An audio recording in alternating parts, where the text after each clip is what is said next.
Aviso. Si alguno de ustedes siente una necesidad imparable de comerse un plato de arroz o de paella después de ver este vídeo, esta cuenta no se hace responsable.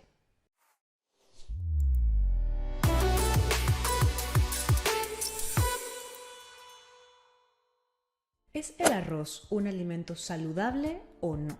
Bajo el enfoque de la alimentación intuitiva, ya sabemos que no hay alimentos ni buenos ni malos, y yo estoy aquí para ratificarte eso. El arroz, te digo desde ya, no es malo. El arroz es un cereal consumido en casi todo el mundo desde hace muchos años. Tiene muchas variedades y su versatilidad permite preparar platillos tanto dulces como salados. Sus principales componentes son los hidratos de carbono complejos, mientras que su cantidad de grasa es prácticamente ninguna.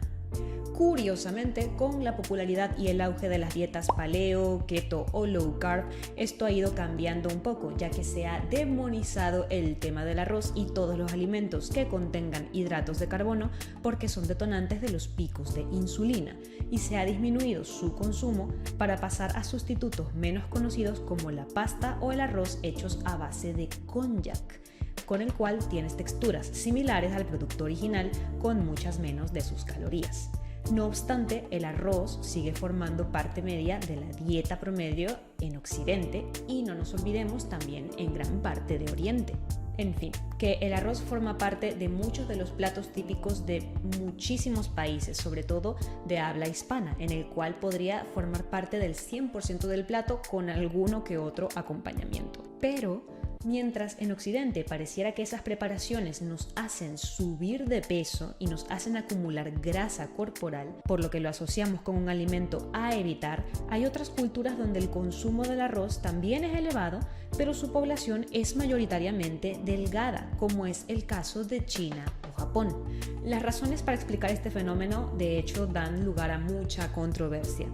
Hay quienes afirman que la genética oriental predispone al individuo a un metabolismo más rápido, mientras que otros explican que los métodos de preparación también tienen una gran influencia en el aporte calórico y nutricional.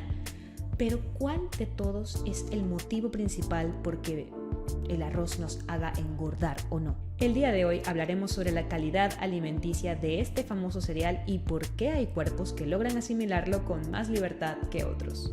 Hola mi gente, estás viendo Eat Food Share Love, Come Comida Comparte Amor, con Karen Calderón, también conocida como NutriKaren, y yo soy tu dietista, nutricionista profesional online, y estoy aquí para recordarte que no hay una manera incorrecta de comer. La comida solo es comida y yo te enseño a utilizarla a tu favor para que logres esos objetivos de salud que tanto deseas.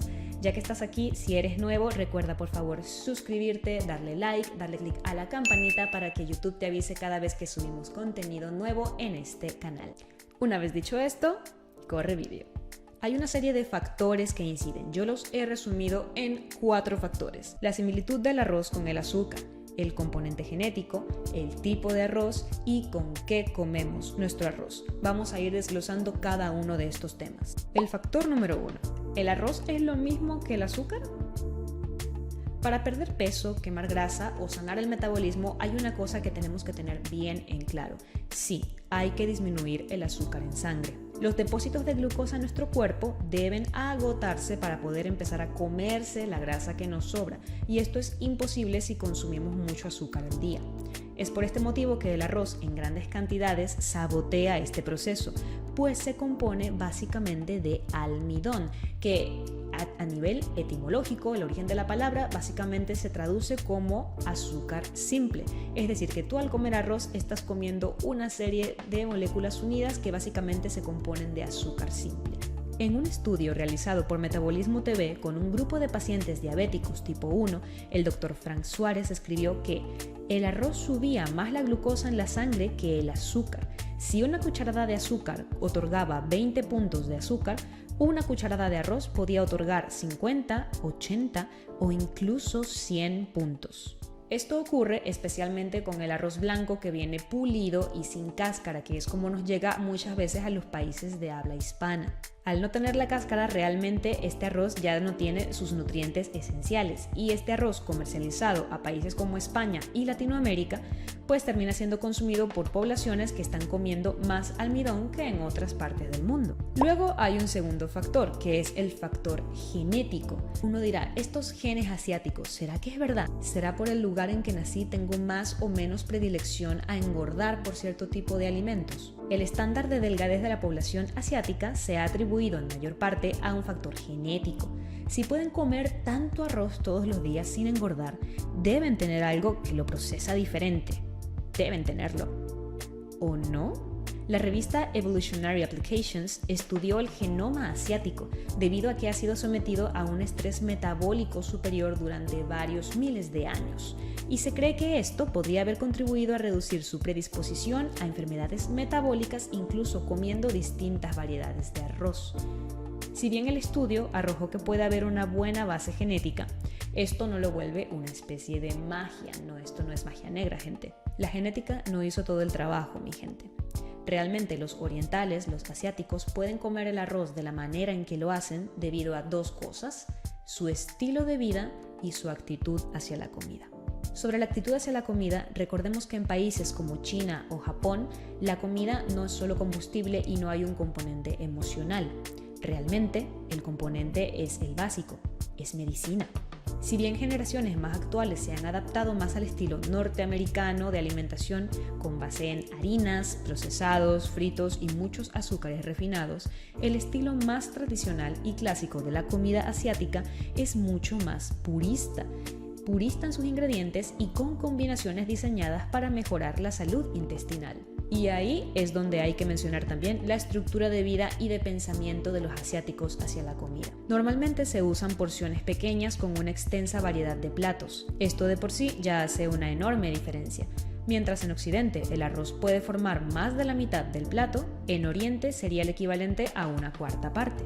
Por otro lado, hay que mencionar los métodos de cocción. Si bien la cocina para los turistas en el mercado español, por ejemplo, suele ser comercializado como muchas frituras, muchos alimentos en tempura, esto recordemos que no es así en la vida real.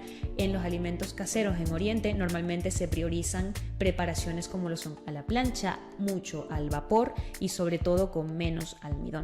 De hecho, la principal manera de preparar el arroz en China y en Japón es lavándolo varias veces. Esto se espera a que con el agua fría se laven los granos del cereal, esta agua se filtra, se tira y el proceso se vuelve a repetir entre 4 y 6 veces. ¿Esto qué hace? Que le quita el almidón al arroz para que quede más suelto, y esto ya de por sí hace una enorme diferencia, porque en Occidente no hacemos eso. Ya solamente con ese sencillo proceso, el arroz simple oriental tiene menos posibilidades de hacernos engordar. No en vano se dice que la genética puede cargar el arma, pero son nuestros hábitos los que aprietan el gatillo. La próxima vez que le quieras echar la culpa a la genética de esos kilitos de más, piénsatelo 2 veces. Luego está el factor número 3. ¿Qué tipo de arroz estás incluyendo en tu dieta? Normalmente al arroz se le despoja de su fibra, dejando solo carbohidratos netos. En el caso del arroz blanco, se le quita el salvado o cáscara y el germen nutritivo, por lo que básicamente se reduce su calidad nutricional para que el producto dure más, tenga mejor sabor y que pueda ser más maniobrable para que puedas hacer mayor cantidad de recetas con él. Y tú dirás, ¿a qué es conveniente? No obstante, a pesar de esa conveniencia, estamos comiendo mucho más almidón de lo que deberíamos. Tal es el caso, por ejemplo, del arroz más pegajoso. Este es más alto en amilopectinas, que le otorgan un índice glucémico alto, provocando a su vez picos de insulina. Por el otro lado, tienes el arroz suelto, que contiene amilosa, con un índice glucémico más bajo que no provoca los picos de insulina. Ralentiza la síntesis del almidón y tiene un mayor aporte de fibra soluble y saludable. Es decir, que dependiendo también de la textura del arroz, puedes saber si va a proporcionarte una predisposición a la ganancia de peso o no. Sobre este tema, el canal de Adrián Yepes Fitness citó un estudio hecho en Reino Unido donde se encontró que el arroz basmati blanco era de índice glucémico bajo, mientras que las variedades blancas o marrones de arroz mantenían un índice glucémico alto. Interesante, ¿no? Creo que voy a tener que leer un poco mejor las etiquetas la próxima vez que salga a comprar arroz. Y luego tenemos un factor que todo el mundo olvida, pero qué importante es: ¿con qué te estás comiendo tu arroz? Un plato lleno de arroz con apenas unos toques de habichuelas, judías, alubias, como le quieras llamar en tu país, y un toquecito de pescado, un pequeño punto de carne, pueden influir de por sí en el estancamiento de la pérdida de peso. ¿Sabes por qué? Por la distribución de macronutrientes, y esto es lo que nos tiene fregados en los países de habla hispana, donde la mayor parte del macronutriente son los hidratos y apenas un toque de proteínas y casi nada de grasa. Volvamos al ejemplo rápidamente de la cultura oriental. Los boles de arroz suelen ser una cuarta parte del total de la comida y son acompañados de alimentos fermentados. Tenemos la sopa de miso, el kimchi o la soja. Estos actúan como probióticos naturales, mejoran la motilidad y también mejoran nuestra flora intestinal, está comprobado. También contribuyen en la pérdida de la grasa visceral, que tan difícil es de quitar. Es decir, que entre el macronutriente de los hidratos en el plato asiático típico tenemos carbohidratos que son muy saludables, muy puros, y a su vez tenemos un contorno que también tiene proteínas y una porción de verduras o de grasas también. Es decir, hay de todo un poco y no nos centramos únicamente en los hidratos. Por su parte, las porciones de proteínas en la comida asiática vienen casi siempre del pescado, que como sabemos es alto en omega 3, conocido por ayudar en la pérdida de peso y la pérdida de grasa, y suele venir en una presentación simple, sin muchos agregados. Un pescadito a la plancha, ¡qué rico!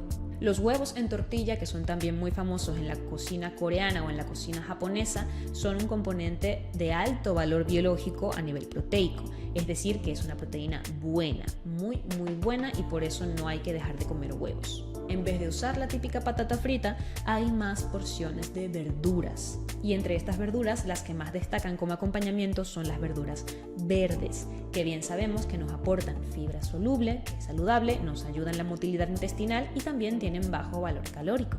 Por eso siempre hay que complementar con ese toque especial de grasa. Como acompañamiento de la comida se suele tomar una bebida o té caliente, sobre todo el té verde, que ya sabemos que es muy famoso. De por sí, esto ya reduce la respuesta del azúcar en sangre, a diferencia de bebidas frías o de bebidas gaseosas o refrescos, que estos más bien lo que hacen es aumentar la respuesta al azúcar y nos hacen que nos volvamos insulinodependientes. Finalmente, los postres orientales, los postres japoneses, coreanos, chinos, más o menos de qué están hechos. Suelen también incluir arroz, propiamente dicho, usan muchísimo esto como base de su material, frutos secos, la propia fruta, es decir, que son postres que no llevan tanto harinas refinadas. De por sí esto ya es una gran ganancia, porque no estamos estimulando a nuestro hígado para que siga produciendo todo esto de insulina y no nos provoque esta subida de azúcar en sangre. Siempre la llevan ganando cuando hacen postres de esta manera. ¿Qué podemos sacar de todo esto? Que no se trata de comer o no comer arroz, se trata de con qué te comes ese arroz. Antes de continuar, me encantaría también recordarte que siempre estamos haciendo análisis de ingredientes que son un poco controversiales. La semana pasada subimos un video bien bonito sobre la avena, te expliqué los tipos de avena, si era saludable o no. Spoiler, ya sabes que no hay elementos malos, puedes comer avena. Y te creé un recetario especial con desayunos saludables que usan la avena como ingrediente. Y si estás en el estilo de vida bajo en carbohidratos o cetogénico, no quieres comer avena, también hay recetas para ti. Te lo dejo aquí abajo en el link de la descripción. ¿Qué te puedo decir? Realmente yo no te diría que dejes de comer arroz. ¿Por qué? Porque es sabroso, es nutritivo, forma parte de nuestra cultura en muchos niveles y yo nunca le voy a decir que no a la cultura. Y del mismo modo, no se trata de echarle la culpa a él como ingrediente solito, se trata de cómo lo estamos consumiendo, en qué cantidades, con qué frecuencia y con qué acompañamientos. Eso es lo que tenemos que revisar. Si igualmente tienes preguntas, igualmente has quedado con dudas o inquietudes, no solo del arroz, sino de otros alimentos en general, te insto, te recomiendo recomiendo realmente que agendes tu primera sesión gratuita de media hora para una sesión de reconocimiento conmigo, en el que podemos discutir tu caso y te enseño con un plan de alimentación súper básico cómo puedes lograr tus objetivos de sanar tu metabolismo y sanar tu salud. Y eso ha sido todo por mi parte, mi gente. Yo soy Karen Calderón, también conocida como NutriKaren. Mis redes sociales están apareciendo en este momento en pantalla.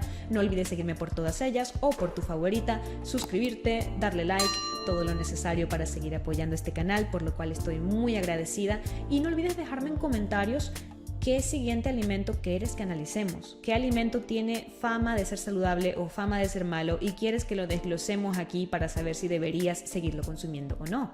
Estaré esperando tus respuestas. Ya saben, mi gente, que la comida sea el ingrediente secreto para la receta de tu felicidad. Nos vemos a la próxima. Chao.